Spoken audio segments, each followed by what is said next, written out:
¿Qué es lo que pasa, gente del buen saber? En este video te estaré presentando la placa base Gigabyte B660 Aorus Master.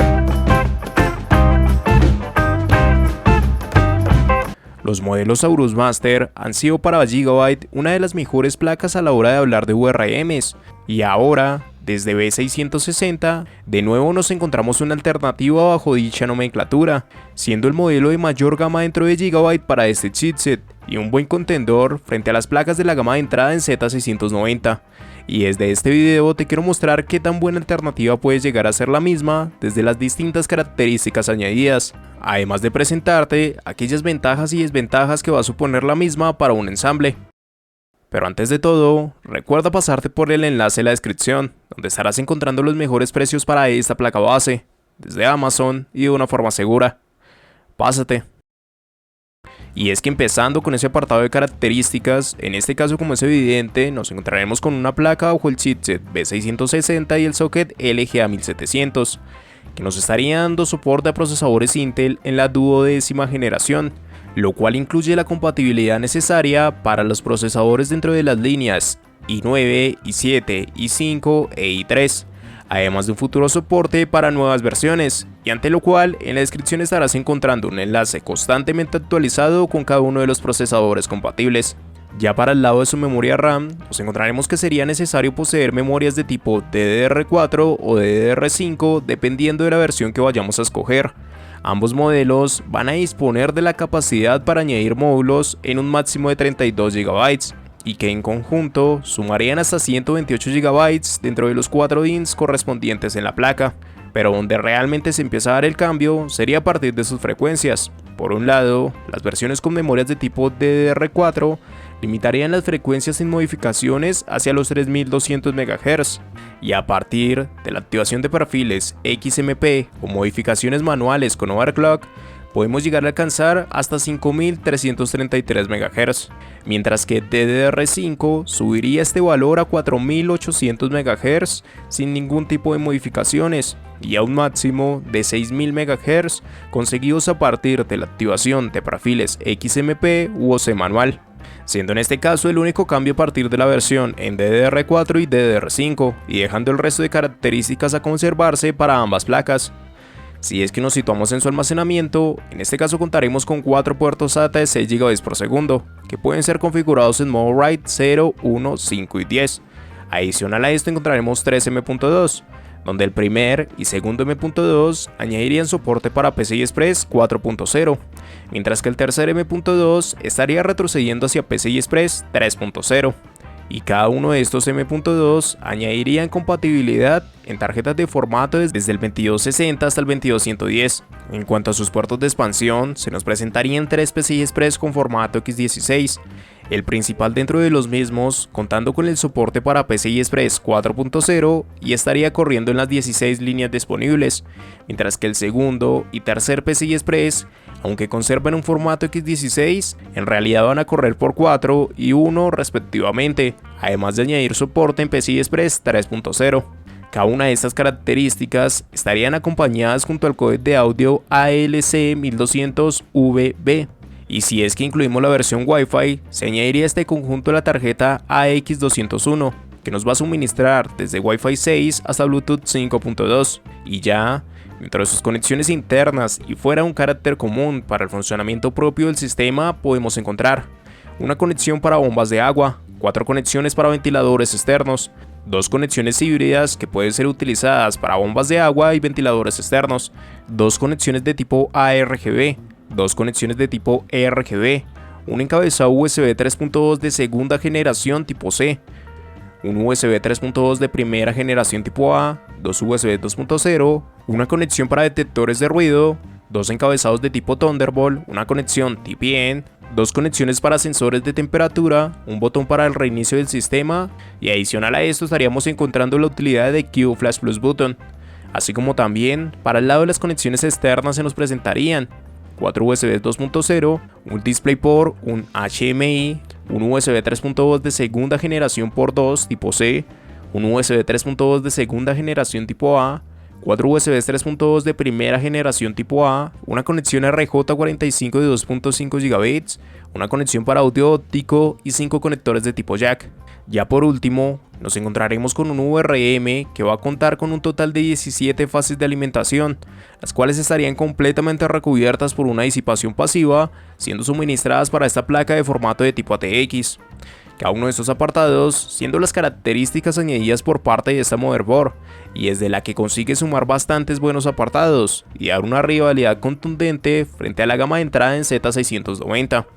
Sobre todo teniendo en cuenta que las mismas consiguen establecer precios cercanos y por las mejoras en disipación, estética y pequeños añadidos extra puede verse como una buena alternativa. Aunque también teniendo en cuenta que cercano a su costo va a interceder ante modelos como Gaming Edge dentro de Z690 y desde el cual encontraremos cada una de las mejoras de este modelo sumado a muchos más añadidos, siendo probablemente una segunda alternativa a tener en cuenta, y por la cual, si esta opción no te llega a convencer por las características o precio planteado para la misma, en la descripción vas a encontrar un enlace con más posibilidades en placas base que se van a ajustar mejor a lo que tengas en mente. Entrega de energía. Aquí lo cierto es que para propiamente hablar de un Aorus Master, no es que se encuentre un buen VRM, gran parte de esto es debido a su chipset y las limitaciones al momento de hacer overclock por este mismo. Se estarían añadiendo 17 fases de alimentación, 16 para su subcore más una para su SOC, una cantidad de fases que de hecho no estaría mal, e inclusive es representada por la gama alta de Z690, con Aorus Pro por ejemplo, pero donde empieza a dar mayores disminuciones es desde los componentes añadidos, y es desde los cuales se va a dar una cercanía hacia una gama de entrada en Z690, partiendo desde el controlador central de Onsemic NSP81530, que en realidad va a estar operando en un modo de 8 más 1 fases, y por lo mismo se va a hablar de un diseño de riel dividido o potencia dividida para la construcción de su VRM, que además sería acompañado a su vez por los MOSFET de Onsemic NSP302155, con una capacidad de manejo de hasta 55 A, lo que dejaría en teoría un total de manejo por parte de su subcore de hasta 880 A, y precisamente por estos MOSFET es que se va a acercar bastante a la gama de entrada en Z690, sobre todo con una cercanía fuerte ante UD, y que también por ende se puede comparar con MSI Z690A o Asus Z690P, siendo en cierta medida algo mejor que estas. La cuestión es que evidentemente no añade el mejor VRM, pero sin embargo se debe tener en cuenta que realmente para B660 añadir un VRM de mayor gama es prácticamente absurdo, debido a las limitaciones del mismo chipset a la hora de realizar overclock, y por lo cual, inclusive si intentas añadir procesadores como un i9 12900K, no va a existir problema alguno a pesar de no llevar el mejor VRM, por lo que para este chipset en cuestión, el VRM asignado lo considero bastante apropiado. Y así, como cada una de esas características nos plantean una placa base con muy buenas prestaciones para realizar nuestros ensambles, de igual manera al reconocer aquellas ventajas que nos puede plantear es un apartado fundamental, por lo cual estos serían algunos de esos puntos que jugarían a su favor. Realmente se pueden destacar varios apartados a tener en cuenta con este modelo, y que pueden llegar a destacar bastante la misma, pero sobre todo se debe considerar bastante la estética por un lado, y los añadidos extra como disipación desde el otro lado, que ante aquellas placas con las cuales compite en este costo es lo que más se puede reconocer, el que cada M.2 lleve su disipación, el que se cuente con un backplate unificado, el presentar mejoras a partir de las versiones para sus codecs de audio, son pequeños detalles que sumados al precio de esta motherboard la dejan muy bien posicionada, ya que tenemos un modelo bastante completo por el costo de lo que anteriormente suponía llevar una Z690 de gama de entrada, y esto a partir de un chipset de mayor gama al de esta placa, pero que ante su propio chipset, inclusive la cantidad de M.2, el incluir conexiones a RJ45 de 2.5 GB, hasta dar el soporte con mejores versiones en las conexiones para USB de tipo C, son parte de esos añadidos a tener en cuenta con esta motherboard, que sumado a un VRM prácticamente con las máximas condiciones para el soporte de procesadores de la gama alta en stock, consigue plantear una muy buena alternativa dentro de B660. Pero a pesar de esto, creo que lo que más se debe reconocer son aquellas mejoras que consigue por costos más reducidos desde los modelos de la gama de entrada en Z690, inclusive destacando la conectividad inalámbrica para la misma bajo un valor menor. Aunque de igual manera, a pesar de que se añade una gran cantidad de ventajas para esta placa base, a su vez no es un modelo que vaya a estar exento de contener algunas desventajas, por lo cual estos serían algunos de esos puntos que no jugarían tanto a su favor. En este caso, gran parte de sus desventajas van a ser sobre todo apartados que pueden destacar chipsets de mayor gama, por lo menos si es que miramos desde el lado de la conectividad, donde desde modelos de entrada como Z690A de MSI consigue incluir hasta un cuarto M.2 dentro de la configuración, y si es que se escala a modelos de mayor gama, inclusive un quinto M.2 llega a ser representado, además de las mejoras que pueden surgir desde Thunderbolt con controladores unificados hasta pequeñas mejoras en las versiones de algunas de sus conexiones y codecs de audios más recientes, siendo desventajas al no incluir muchos de estos añadidos, pero que sin embargo serán apartados dependientes de su costo, y donde probablemente las únicas placas que puedan realmente sacarle una ventaja por este mismo precio sean Z690A al incluir ese cuarto M.2 y el dar soporte en PCI Express 5.0, y por parte de UD por las mejoras en el VRM y siendo más viable para un overclock. Aunque también, teniendo en cuenta que añadir dichas cosas para este tipo de modelos da como consiguiente el estar perdiendo otras. Más allá de esto, y el que tengamos limitaciones en overclock por este chipset, pues lo cierto es que el único problema está en que va a añadir anchos de banda compartido entre algunas de sus conexiones, ya que el tercer M.2 va a compartir ancho de banda con el segundo PCI Express con formato X16, y por lo cual, si ocupamos este tercer M.2 con alguna unidad, la tercera conexión a PCI Express con formato X16 sería deshabilitada, además de que también debemos tener en cuenta que tan solo se presentan 4 puertos SATA. En conclusión,